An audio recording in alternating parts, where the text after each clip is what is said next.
Now, your KRIS 6 weather forecast. Well, no wicked severe weather around here right now. Take a look at this. This is a Snoopy cam looking right across the water back towards Corpus Christi, Flower Bluff back to the west from there. But the bridge is looking nice and the weather is looking fabulous. 67 degrees out on the island, and I showed you earlier it's in the 50s in the inland areas, but this is the clouds and radar summary. There's a whole lot of empty screen there. There's nothing going on out there right now. If you're heading out to the coastal waters today, check this out. Mostly sunny, a little breezy in the afternoon with the air temperature in the lower 70s, water temperature also matching that in the lower 70s. Now, wind will be fairly light in the morning, then increasing, becoming easterly at 10 to 20 knots. That's going to make for slightly choppy to occasionally choppy bays and 3 to 5 foot seas. But the rip current risk today is listed at low. Look at this. Look at your temperatures back in the hill country, upper 40s. Back of that area. There's a little high pressure right ridging back across that area, giving light winds and fairly dry air, cool down into the 40s, 50s over most other locations across the Lone Star State, including our own area, except along the immediate coastline, and that's the marine influence there, moderating temperatures. Now, as you go on through the day today, you're going to see that wind become more easterly and pick up just a little bit, little east to east southeasterly, and that starts to increase a little bit of humidity in the atmosphere, but it's no big deal. It's going to be pretty nice out there. Becomes fairly breezy for your Thursday, though. That strong southeasterly flow, that's ahead of a cold front that you're going to see here, looks like about Saturday night or so. So let's go ahead and take a look at what else is going on. Your highs today, upper 70s to lower 80s, but fairly low humidity. It's going to feel really, really nice out there. Unrestricted visibility. I think you're going to like that. Maybe a little fog for your Thursday morning, but not much. Now, you do see some showers developing. This is this evening, and watch this. They're going to stay to our northeast. You do see that morning fog early tomorrow. But boy, it's going to be awfully nice around here other than that. Now, this is why. You've got that big high pressure kind of ridging back across our area, giving light winds right now, but that ridge moves off to the east. Remember that low out in the Gulf of Mexico? It's not going anywhere fast, and it's staying far enough away from us so we don't get any real precipitation from it. Eventually that moves on out and it's no longer an issue, but by that time we've got strong southeasterly flow, and that high pressure in the upper atmosphere shifts away, allowing that front to move on in here and giving us a decent shot at isolated showers Saturday night ending early Sunday morning. Maybe a better chance of rain is going to be on Tuesday, though, with a more spring-like system moving in here. But all told, the rainfall is going to be disappointing, maybe 1/10 of an inch.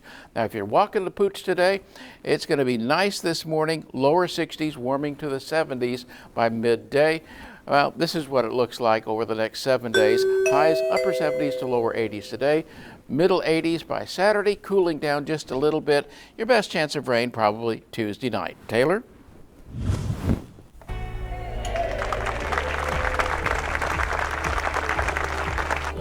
Thank you so much, Bill. In 3 minutes, the story behind the new name for the Chief of Naval Air Training Headquarters in Corpus Christi. This is Veterans in Focus, sponsored by USA Concrete Coatings. From concrete to custom in just one day. Hey there, folks. Welcome back. Well, this morning there's a new name for the Chief of Naval Air Training Headquarters.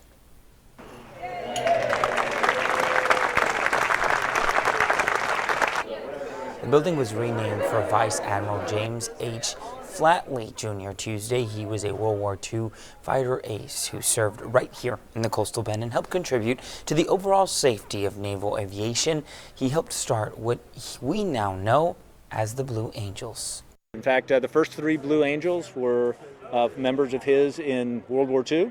In fact, the first Blue Angel leader, Butch Voris, was one of his junior officers in World War II, and the diamond formation was his creation. Well, Vice Admiral Flatley was awarded the Navy Cross for actions at the Battle of Coral Sea, 2 Distinguished Flying Crosses, a Bronze Star, and the Navy Distinguished Service Medal. We lost another member of our greatest generation in the last few days. This morning, our Pat Simon remembers her incredible life as a pioneer for women in the military. There are some who firmly have their feet planted on the ground, not Maxine Flournoy. She never really saw an interest in having a car. Born in Joplin, Missouri as Maxine Edmondson, Flournoy had her sights set on the skies from day one. She took a college course to learn how to fly, a course that would soon propel her to new heights. Right after the start of World War II, Flournoy became one of the first women to get her wings as one of the Women Air Force Service pilots, WASP. Going out and having the adventure of learning to fly was not something that housewives were interested in.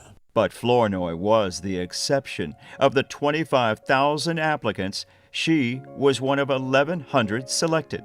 They were all super healthy. From the get-go, my mother was never like some of the other mothers. We had carrot sticks and she always had celery sticks.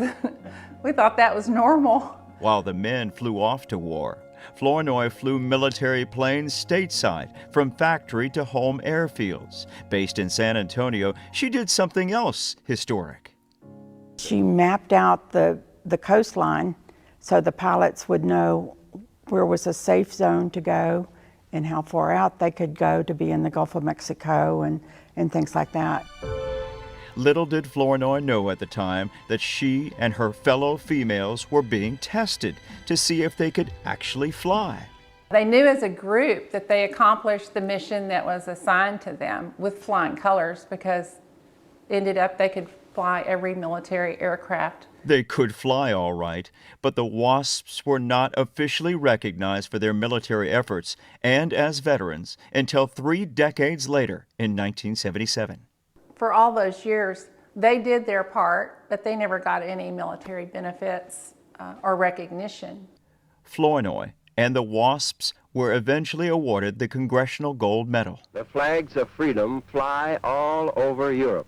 After the war, Flournoy took to the skies again, moving to Alice in the mid-1940s, becoming a corporate pilot, and was introduced to an oil executive named Lucian. The owner kept telling my dad, I want you to come meet my pilot.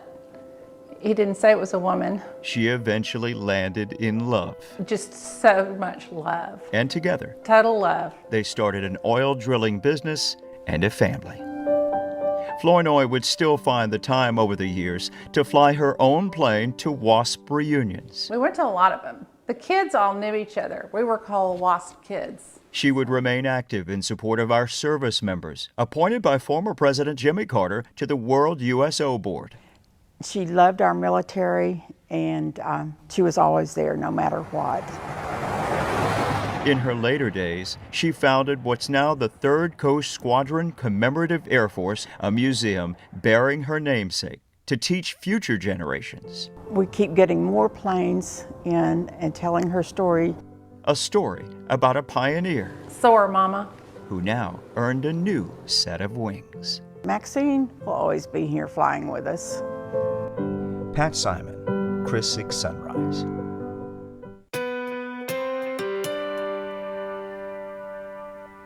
Well, folks, traffic is looking pretty good out there because the weather is looking really good out there. There's a look at the Harbor Bridge. It's all quiet right now. Let's go ahead and take a look at the traffic across the region. No weather inclement situation out there. And inbound across the Harbor Bridge, as you saw, is unrestricted out there. In fact, downtown is looking good at this early hour right now, so no major slowdowns there that you would not expect. Both east-west major arteries are looking good. And in fact, the only slowdown is on the flyover. Hey, we'll be back with more news and weather after the break. It's 5:30 this Wednesday morning. Yes, it's hump day, and we have Bobby Cam live on the bayfront at the marina. That's a nice boat. The water seems calm and steady. Looks like we're shaping up to have a good week weather-wise here in the coastal bend. In 5 minutes, Bill will tell us how long it'll last.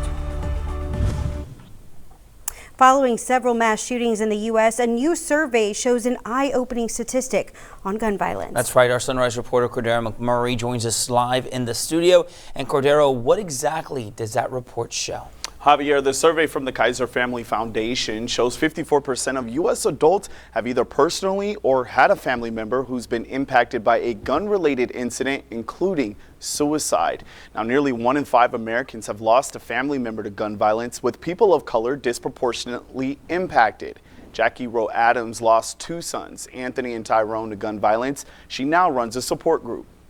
When I hear about this constant shooting, it pains me. I hurt so bad because I know another family, another mother, father family is hurting for the loss of their loved one. This comes as the nationwide debate over access to guns heats up. After the mass shooting in Louisville this week, the city's mayor fumed over a state law that requires confiscated firearms, like the rifle the killer used on Monday, to be resold at auction. It's time to change this law and let us destroy illegal guns and destroy the guns that have been used to kill our friends and kill our neighbors. While in Tennessee, Republican Governor Bill Lee is calling for stronger background checks for gun purchases. Other states like Maryland, Washington, and Colorado are moving forward with new restrictions. In response, gun rights advocates are pushing back on what they consider unconstitutional overreach. I'm Cordero McMurray, KRIS 6 Sunrise. Javier. All right, Cordero, thank you so much. A Corpus Christi man says he is testing his right to carry weapons at City Hall. Matthew Rankin is a self-proclaimed First and Second Amendment auditor and local cop watcher. He goes places to make sure officers are following constitutional law. Tuesday, he said he had time to see how things would go entering City Hall with weapons, but was stopped while carrying a few knives. He says, of course, in return to City Hall Wednesday to see if he can walk in